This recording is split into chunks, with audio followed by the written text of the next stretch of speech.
ফসলের মাঠে কীটনাশক প্রয়োগ পরিচর্যা করে ব্যস্ত সময় পার করছেন চকরিয়ার কৃষকরা। তারা সবজি বাজারে তুলে অধিক লাভের আশায় জমি পরিচর্যায় ব্যস্ত রয়েছেন। আবহাওয়া অনুকূলে থাকায় এবছর বাম্পার ফলনের আশা করছেন চাষিরা। সবজি চাষ করে দিই আমরা, আর টমেটো খেতে করি, কপি খেতে করি। এখন তো আর এই ধরি আর 3 মাস চাষ করা পড়ি মাত্র না, বেশি আনতে ব্যস্ত থাকুন তুলিয়ার পরে যখন দিলে বেসা দিয়ে যাম এক আর গিয়া ওই আজ রইন আমরা টমেটো আনতে ধরেন 4 লাখ আর 3 লাখ দুবে হইব আর ফায়দা তো 2 লাখ 3 লাখ টাকা হইব ধরুন 15,000 টাকা হইব। তুলে একটা ধরুন ফুল হবি আছে, কদু আছে, তোর বাঁধাকপি আছে, মরিচ আছে, মূলা আছে, বাইগন আছে, সম্পূর্ণ সবজি বেগিন আছে নাই দেখি থেকে নাই আর বেগিন করি তোলে ফায়দা পাই বলি আর গরিব দিয়ে অন্য তোর গেলে বলছি 2 হানি ধর এমন গড়া হয়ে 3 হানি কেলে ফায়দা আছে বলে গরিব দিয়ে তুলে আর তো মনে করেন খরচা যাবে দেখানের মধ্যে প্রায় 80,000 টাকা, আর তো প্রায় 8 হানি মতো আছে বান্ধার ফুল। ওরা প্রতি বছর করেন কিনা? প্রতি বছর। এই এলাকাত আর কি কি চাষ আছে কেন হচ্ছে? এই এলাকার তো মনে করেন বাঁধাকপি, ফুলকপি, টমেটো, মূলা, এই মূলটা। চকরিয়া পৌরসভার কড়াইয়াঘোনা, আমানপাড়া উপজেলার বিএম চর, কৈয়ারবিল, ফাঁসিয়াখালী, কাকারা, লক্ষারচর, পূর্ব বড় ভেওলা, কোনাখালী ইউনিয়ন সহ বেশ কিছু এলাকায় সবজি চাষ হচ্ছে। কৃষকরা মূলা, ধনিয়া পাতা, শিম, টমেটো, ফুলকপি, বাঁধাকপি, বেগুন, লাউ, লাল শাক সহ বিভিন্ন শীতকালীন সবজি মাঠে চাষ করছে।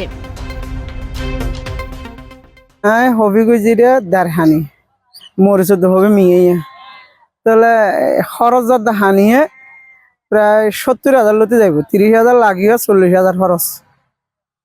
তাহলে এখন যে দূর বাজার চলে এই দূর থাকিলে আল্লাহ দিলে আর লাভ হবো না। যে এই দূর থাকিলে হানি আর প্রায় 1,60,000 শুধু 1.5 লাখ লইতে হানি হবি ফেলাই পাই যাম এ বাজার থাকিলে। বর্তমান যে বাজার মূল্য আমরা সন্তুষ্ট না, এখন আমরা সন্তুষ্ট, এখন ভালো আছে। আচ্ছা, প্রথমে এখন যে মানে এখন যে অবস্থায় আছে সারা বা আপনাদের সবজি কখন নাগাদ বিক্রি করতে পারবেন?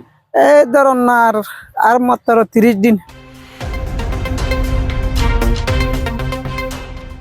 উপজেলা কৃষি কর্মকর্তা জানায়, উপজেলায় মোট 3,002 হেক্টর জমিতে শীতকালীন সবজি চাষ হয়েছে।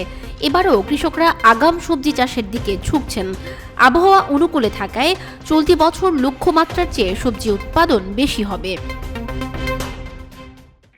মূলত আমাদের এবার চকরিয়াতে 3,200 হেক্টর জমিতে আমাদের শীতকালীন শাকসবজির আমাদের লক্ষ্যমাত্রা নির্ধারণ করেছি আমরা।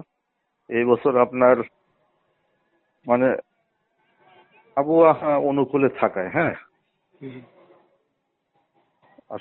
আমরা আশাবাদ ব্যক্ত করছি আমাদের লক্ষ্যমাত্রা পুরোপুরি পূরণ হবে এবং সরকারিভাবে আমরা কৃষককে প্রণোদনাও দিয়েছি। এবার কৃষক প্রণোদনায় শীতকালীন সবজি বীজের বীজ পেয়েছে। তো আমরা আশাবাদ ব্যক্ত করি এবছর আমাদের যে লক্ষ্যমাত্রা সেটি আরো বৃদ্ধি পাবে। লক্ষ্যমাত্রা আগে ছাড়িয়ে আমাদের আবাদ বৃদ্ধি পাবে।